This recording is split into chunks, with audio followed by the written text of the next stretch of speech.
नमस्कार। आज हम एक बहुत ही विशेष पुस्तक महाशक्ति की लोक यात्रा जो डॉक्टर प्रणव पंड्या ने लिखी है उसके एक अध्याय पर बात करेंगे। जी, ये पुस्तक वंदनीय माताजी भगवती देवी शर्मा के जीवन पर है, गायत्री परिवार की संस्थापिका। हाँ, और हम आज जिस अध्याय को देख रहे हैं वो है ध्यान की गहनता में दिखाई दिया अतीत। ये उनके किशोर जीवन की कुछ अद्भुत आध्यात्मिक अनुभूतियों के बारे में है। बिल्कुल, ये वो समय था जब उनकी बचपन की जो शिव पूजा थी ना, वो किशोरावस्था में और गहरी होती चली गई। अच्छा। और उनके मन में फिर कई तरह के सवाल उठने लगे, एक आध्यात्मिक खोज सी शुरू हो गई। हाँ, जैसे पुस्तक में बताया है, शुरुआत होती है ध्यान में दिखने वाले एक तेजस्वी महायोगी से। जी। उनके मन में ये बात आई कि भाई ये कौन है, कहीं ये भगवान शिव ही तो नहीं आ गए, मतलब अवतार लेकर। और इन्हीं सवालों का जवाब पाने के लिए उन्होंने तय किया कि अपनी ध्यान साधना को और गहरा करना है और तीव्र करना है। और यहाँ एक रोचक बात है, जैसे ही उन्होंने ये तय किया ना, उनकी बाहरी दिनचर्या वो थोड़ी अस्त व्यस्त सी हो गई। अच्छा, कैसे? मतलब खाने पीने का होश नहीं, नहाने का ध्यान नहीं, ऐसा लगने लगा जैसे वो कहीं और ही है, पर ये सब बाहरी तौर पर था। अंदर वो गहन साधना में उतर रही थी। और परिवार वाले? वो ये बदलाव समझ नहीं पा रहे थे। और उन्होंने ऐसा बिल्कुल गुप्त रखा है ना? जी हाँ, बिल्कुल गोपनीय। उन्होंने बाद में बताया भी कि साधना जितनी छुपी हुई हो उतनी प्रभावशाली होती है। सही बात है। मतलब बाहर से देखो तो एक सामान्य लड़की, पर अंदर एक असाधारण यात्रा चल रही थी। बिल्कुल।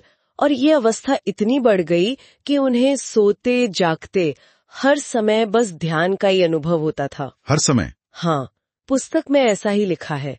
कभी कभी तो अपने शरीर का, देह का भी होश नहीं रहता था। अरे बाप रे, ये तो कमाल है। और इसी दौरान उन्हें वो ब्रह्मांडीय ध्वनियां भी सुनाई देने लगी। हाँ, वो नाद वाली बात, जैसे कभी भेरी, कभी मृदंग। जी, कभी वीणा, कभी शंख की ध्वनि, जिसे अव्यक्त नाद कहते हैं, अनहद नाद। कल्पना करना भी मुश्किल है कि ये कैसा अनुभव रहा होगा। जी, और इसी गहन ध्यान में उन्हें फिर अपने पिछले जन्मों की झलकियां भी मिली। अच्छा, वो रामकृष्ण परमहंस वाली बात। हाँ, उन्होंने एक दृश्य देखा दक्षिणेश्वर का, श्री रामकृष्ण परमहंस के साथ, और भक्त उन्हें माँ कहकर प्रणाम कर रहे हैं। यानी माँ शारदा के रूप में। जी, इशारा उसी तरफ है। फिर एक और दृश्य देखा बनारस का, संत कबीर के साथ। हाँ, संत कबीर के साथ, जैसे वो उनके जीवन से जुड़ी हो, लोई के रूप में।